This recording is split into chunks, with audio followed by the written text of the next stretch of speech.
what is your interest level in Michigan as things stand right now? How are things going with Michigan? It's going well. I've talked to the coaches. We started to contact each other more on a daily basis. It was my first offer, so it is a big one. So they really opened up the door for me. But I'm interested in Michigan. I'd like to go see the campus for myself. One of my teammates went up, said it was beautiful, so I got to get up there. Okay, so you haven't been there yet? Nope, not yet. Okay, so what would be some things that you'd be looking for? Obviously, Penn State's a school that's mentioned with you a lot, Big Ten school. So with Michigan, what are some things you want to find out with the school when you do get up there? I've seen them play enough, so I know their play style and things like that. But I'd like to see facility-wise, coaching staff, academic-wise. That's a big thing because football doesn't last forever. So just a lot of the life after football things and what kind of education they carry.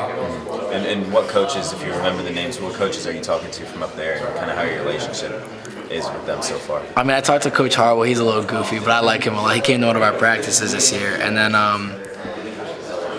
what's the new wide receiver? I forget what McDaniels. Yep, McDaniels. I talked to him a lot. So we're getting a close relationship too. Style of play.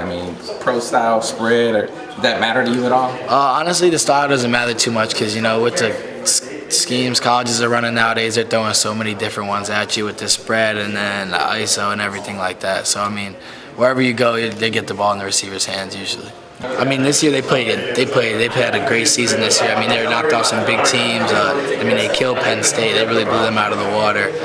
So honestly, Michigan's they're turning into a powerhouse. So if they keep it up, keep making that push, they're gonna start getting with those SEC teams and making that push for the national championship. Okay, and then a question a little bit separate from Michigan, just in general with your recruitment, big time receiver, obviously. So is a quarterback, the quarterback that your eventual school signs in this class, is that going to be something that you kind of look at, like, honestly, because a receiver, right, you got to be looking at that, right? Yeah, you definitely got to look who's throwing you the ball. Who's going to be getting you the balls for those years. So you got to look at current quarterbacks, depth chart wise, who they have, and then the quarterbacks coming in your class. And there's some quarterbacks already committed that they're already trying to recruit me. They're trying to recruit around for their linemen and stuff like that. So they're just trying to build their class. Yeah, thanks. And sorry if I came in late. The last question just would be, what are those schools that you're kind of, not asking you to name any top group or anything like that, but what schools are you feeling right now, or what schools have you been in contact with the most, or you perhaps have even visited so far? The ones I talked to most, they asked us. I said,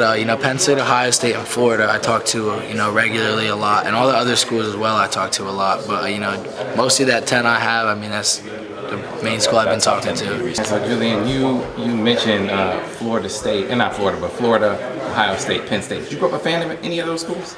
No, I actually grew up a fan of Oregon, as crazy as that sounds. My friend and I used to love the jerseys, love the uniform combos, and the Anthony Thomas and Michael James. So that was our team back in the day. Okay, all right. So when you consider the factors that are going to go into that decision, is childhood favorite or distance, or what are going to be the things that go into that? Honestly, it's the most important thing at this point is the education it carries, because like I said, football doesn't last forever, and my family really has made that a thing. Not everybody can go to the NFL, so the things that the education is going to be that's going to allow you to do after football is probably the biggest thing that's sitting right now. So what about your timeline for making a decision? I heard you say you're going to be an early enrollee. Yes, sir. Are you going to take it all the way until the early signing period, or you plan to get it done earlier than that?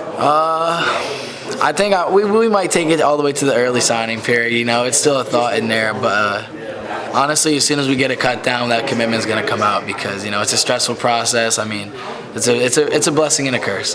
Do you have a timeline for your next cut down? Not yet.